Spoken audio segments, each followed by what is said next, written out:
Basta Batas. Basta Batas. Basta Batas. Yung ama ng anak ko na hindi nagsustento at gusto pang ipalaglag yung anak ko noong buntis ako ay nagparamdam ulit at gustong makuha ang custody para sa anak namin.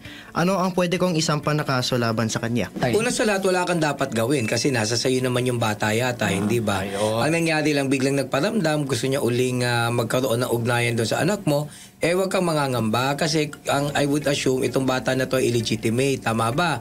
Kasi hindi naman kayo kasal, kasi base sa kwento parang ganon.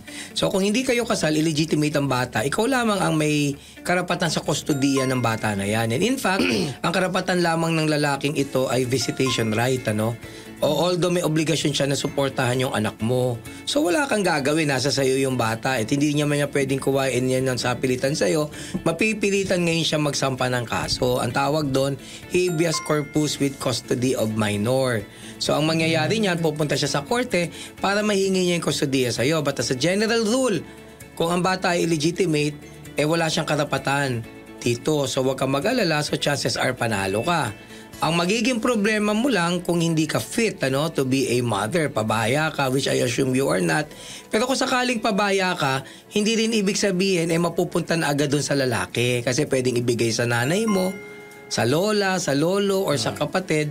Dahil nga ang ama, kapag ang anak niya illegitimate, wala siyang kustodiya dito at wala din siyang exercise of parental authority.